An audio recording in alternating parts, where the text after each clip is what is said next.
మా ఊరికి బెంగళూరుకి చాలా దగ్గరగా ఉండేదన్నమాట, కర్ణాటక బార్డర్. కాబట్టి నేను అక్కడ బెంగళూరులో చేయాలనుకున్నాను. బెంగళూరులో బిజినెస్ స్టార్ట్ చేశాను. లాంగ్వేజ్ తెలీదు, ఫ్రెండ్స్ లేరు. బట్ నన్ను బెంగళూరుకి తీసుకొచ్చిన వ్యక్తి జస్వీర్ మాగుర్జీ. డైమండ్ కాలేదు అంతకుముందు. ఏదో కారణంతో బెంగళూరుకి వెళ్ళాం. రెడ్ బస్, ఆర్టీసీ బస్సులో కూర్చొని వెళ్ళాం. జస్వీర్ గురించి కూర్చుంటే కాళ్ళు కూడా పట్టవు అక్కడ రెడ్ బస్సులో సీటు. జస్వీర్ గురించి పాపం మధ్యలో సీట్ ఇచ్చి ఇట్లా సైడ్లో కాలు పెట్టుకోమన్నాను. సైడ్లో కూర్చున్నాడు, తీసుకొచ్చాం. చూశాడు జస్వీర్ గురించి, ఒక హోప్ ఇచ్చాడనమాట. ఈ సిటీ చాలా పెద్దది, ఇక్కడ బిజినెస్ బ్రహ్మాండంగా జరుగుతుంది, నువ్వు కూర్చో చాలని చెప్పాడు. నేను అది కూడా నిజంగానే అనుకున్నాను.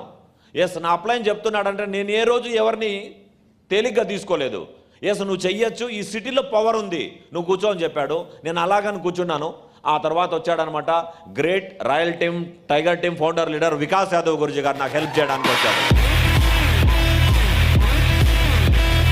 Thank you. ఈరోజు మొత్తం వికాస్ గురుజీనే. ఒక్క వికాస్ గురుజీ లేకుండా ఉంటే ఈరోజు నేను లైఫ్లో ఈ విధంగా ఉండేవాడిని కాదు. సేఫ్ షాప్ దొరికింటే కూడా ఉండేవాడిని కాదు. సేఫ్ షాప్ దొరకడం పెద్ద గొప్పతనం కాదనమాట.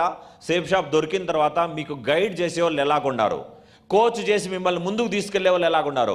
3 నెలలు 4 నెలలు కంటిన్యూగా వచ్చి బెంగళూరులో స్టే చేసేవాడు.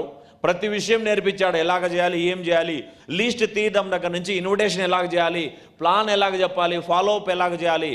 లాంగ్వేజ్ తెలీదు, అయినా కూడా లాంగ్వేజ్ నాకు రాదు, సౌత్ ఇండియన్ లాంగ్వేజ్ అనే ఫీలింగ్ లేకుండా ప్రతి విషయం నేర్పించాడు. టోపాస్ చేపించాడు, బయట వచ్చిన వెంటనే ఎమరల్డ్ చేపించాడు, రూబీ చేపించాడు, డైమండ్ చేపించాడు. ఈరోజు వికాస్ గురు దగ్గర ఏ అచీవ్మెంట్స్ ఉన్నాయో ప్రతి అచీవ్మెంట్ నాకు ఇప్పించాడు.